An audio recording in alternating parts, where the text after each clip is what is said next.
You would have thought that after he had said that he was going to go hit pause and go over and pray, that would have been about the time he would have realized how he was acting, and then went and did what he said. But no, for some reason or another, JJ got another bug stuck up his wazoo, and he was off to the races once more in order to conquer whoever may have had the audacity to ask him the wrong question. But then we see him say it a second time, and apparently he was serious, because he supposedly went and prayed as to whether or not this video should have ever seen the light of day. And you guessed it, the Lord had him open up a book with so many positive words on it that there was no way to mistake that God gave his 100% approval. And that's why when I cast a lot, the Lord gave me a perfect group of words to read to you. I mean, I just opened up that book, God is my witness. Yep, God totally approved of JJ's tirade. So let's see how it all went down.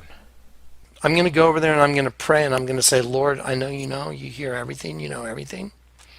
I'm sorry, I hope I didn't offend you.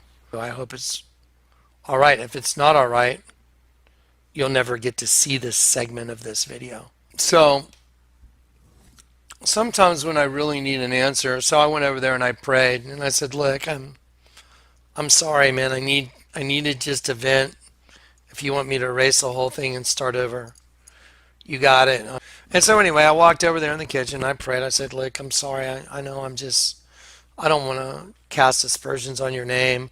So I'll redo the video. I said, do you want me to show this video? And sometimes when I really need an answer, I do what they did on the boat with Jonah. I cast a lot. I'm like, what do you want me to do? And I heard the Lord say, open that book on the counter. You see this book? I heard him say, open it. So I opened it. Let me read to you what it says. It says, put in bold, high relief, emphasize, point out, teach, instruct, explain, make a show of, parade, demonstrate, perform, enact, dramatize, put on stage, release, publish, reveal, manifest, divulge, discover, uncover, make it plain, make it obvious, bring it up, point out, indicate, accentuate, enhance, place the spotlight on, publicize, proclaim, on and on it goes, show oneself, come out into the open, stand in the open, come eyeball to eyeball, assert oneself, speak up, raise one's voice, speak out, stand up and be counted, take a stand, speak plainly, put one's cards on the table, have no secrets, make no mystery, make no secret of, not try to hide, wear one's heart on one's sleeve, have no shame, wash one's dirty linen in public, reveal one's mind or thoughts or opinions, make no bones about it. I just walked over and opened up this book, and that's what I'm reading. So obviously I'm going to leave this video up. Anybody else out there detect that hint of smirkiness that came shining through when he said that? I did. But hey, maybe that's just me. But you know what offended me the most about that whole charade that JJ just got finished putting on? It wasn't the language per se. I mean, I've heard that all before, so that really doesn't bother me. What bothers me is how he acts all smug and arrogant, and then he claims to have gone over and prayed to the Father, which I doubt seriously. But then to come back and tell us that the Lord gave him the perfect words to read to us from some book? I mean, that's just a downright insult to my intelligence. It sure would be nice if we could have watched you open that book like you said you did, JJ. But what's wrong? Why can't you ever seem to be able to operate a camera when you're doing your magical book opening sessions? It's like you're always in some type of fancy art gallery or something, where there's signs everywhere that say no cameras allowed. Is that what's going on, JJ? And then for you to say God gave you the green light on that piece of garbage sermon you spewed out, that's another insult. Okay, maybe he'd forgive you for all that venom, But then for him to tell you that it was perfectly fine for all that venom to be dumped on unsuspecting people that really don't care for your special gangster style of vocabulary, I just don't see that happening. Sorry, but I'm going to have to come right out and call you a liar on this one. Oh, and a fraud. I don't want to forget fraud. You're a liar and a fraud, JJ. You know what? I'm just sick of them and their bullshit. It's like, enough. It's like, dude, if you don't think I can see their twin bullshit system, then you are wrong. And if you don't like me saying bullshit, I'm sorry. It's okay. I'm not using my words to hurt anybody. And by the way, if you go read the Bible, Paul used that word repetitively. Yeah, I'm sure he did, JJ. And I'd really like for you to show me where. Repetitively. And I can read you like a worn out book too, Kleck. Maybe not as worn out as that prop bibliomancy book you keep whipping out for everybody else, but I know exactly what you're going to do. You're going to claim that it's all coming from righteous anger. And you're going to bring up the event where Jesus turned over the money changers' tables in the temple, or when John the Baptist called the Pharisees a brood of vipers. He didn't just say it passively, did he? He put a little gusto behind it. And then you're going to come out and say how Paul used the word dung in the Bible repetitively. Paul used that word repetitively. So what in the world is your definition of repetitively, Kleck? I've already conceded that your intelligence level is on a way far superior level than mine could ever be. But from where I done my grade schooling at, to do something repetitively, that means to do something over and over again, right? Like that childish display you put on when you went on your famous "they need the shit kicked out of them" rant campaign. I'm going to hand you your ass today, buddy.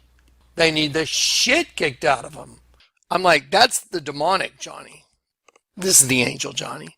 You don't think God's going to kick the shit out of them? I mean, that sure was a keeper, JJ. And then you're going to go and do it in other videos too. And then said it was okay. Because if we were to go read the Bible, Paul used that word repetitively. It's okay. I'm not using my words to hurt anybody. And by the way, if you go read the Bible, Paul used that word repetitively. So you know what? I took your advice, Johnny. Because if you tell me to do something, it's only because you're looking out for me, I know. And I'm glad I did. Because what I discovered, it flies right in the face of what you told us. First off, I know that you're referring to the word dung when you say that Paul said it repetitively. So I went into your precious eSword search engine and typed in the word dung. Then I went over and I clicked the New Testament to narrow it down a little bit because Paul can only be found in the New Testament. And when I got the results back, what do you think I found? Well, I can tell you that it sure wasn't what Kleck told me I'd find. That's for sure. I found a grand total of 2 verses that had the word dung in it. 2 verses, Kleck. And by the way, if you go read the Bible, Paul used that word repetitively. And out of those 2 verses, only one of them came from Paul. Paul said it one time, JJ. Once. And this is what you're trying to hang your hat on as far as being able to justify yourself. Like I said, the word dung was used twice in all the New Testament. Once by Paul and once by Jesus when he was telling a parable. So let's read the first one where it's Jesus saying in his parable, and we can see if maybe he might be using it in some type of slang offensive manner too. And if that's the case, I'll let you off with just a warning. How's that sound, JJ? Luke 13:7. Then said he unto the dresser of his vineyard, Behold, these 3 years I come seeking fruit on this fig tree, and find none. Cut it down. Why cumbereth it the ground? And he answering said unto him, Lord, let it alone this year also, till I shall dig about it and dung it. And if it bear fruit, well. And if not, then after that thou shalt cut it down. Well, that didn't sound quite as offensive as telling somebody they need to get the shit kicked out of them. They need the shit kicked out of them. Just got the shit kicked out of them. And I have to admit, I enjoy it. But maybe it was just some type of code for that very thing. So let's take a deeper look into the definition and see what they might have meant by that.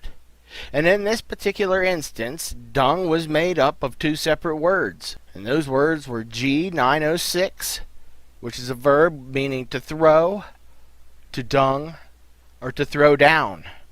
And the other word it was combined with was G2874, manure, or dung. Huh. Well, after seeing this, I'm going to have to go out on a limb here and say that this had nothing to do with how you were using that word when you were going off, JJ. It's talking about somebody working a vineyard, and he's telling the Lord to hold off from cutting down this fig tree, because he says he's going to dung it, or he's going to fertilize the ground that the fig tree is in. And if it doesn't produce any fruit after that, then cut it down. Now, I'm sure that anybody out there that's ever even had a tiny garden, you know that the ground loses nutrients. And every so often you have to put down fertilizer, which usually consists of cow manure. So when Jesus said dung, did anybody see anything that even came close to being the same as what Kleck was doing? Did anybody out there get the sense that what Jesus was really saying was that the dresser of the vineyard needed the dung kicked out of him? I sure didn't. So let me cross that one off the maybe list for you, JJ. And now we can go over and see what kind of context that Paul was using it in. You know, when we seen him repetitively use it that one time he said it. See, that doesn't even make sense. How in the world did he repetitively use it that one time that he said it? I hope you'll be able to straighten that out for us, Johnny. I'm sure that there's just got to be a simple explanation for it. Then you are wrong, and if you don't like me saying bullshit, I'm sorry. It's okay. By the way, if you go read the Bible, Paul used that word repetitively. Okay, and I can use the Bible to prove everything that just came out of my mouth. Philippians 3:8.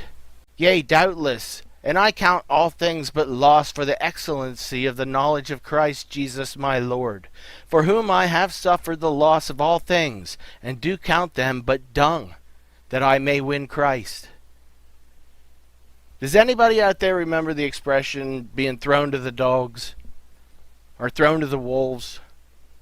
When something is no longer useful or significant, they get looked at as dead weight and they get cast out.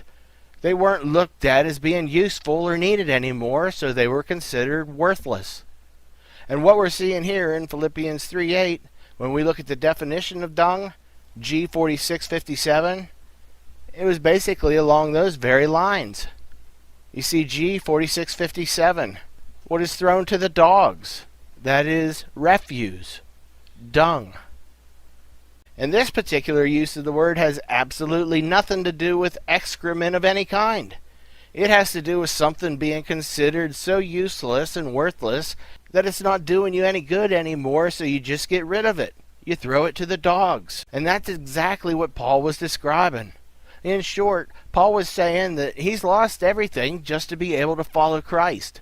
And he couldn't care less. Nothing he had could even compare to that, what was being received from Jesus. So to him, everything else was considered by him to be worthless, or dung. But does anybody out there actually think that that was the actual message that Johnny Boy was trying to convey to everybody? For me, personally, I wasn't able to draw the comparison, but hey, that could just be me. And as far as you making that fabulous decision to use this verse as some type of justification, I mean, maybe instead of trying to justify your actions, you should have just stuck with telling everybody that they should just piss off instead.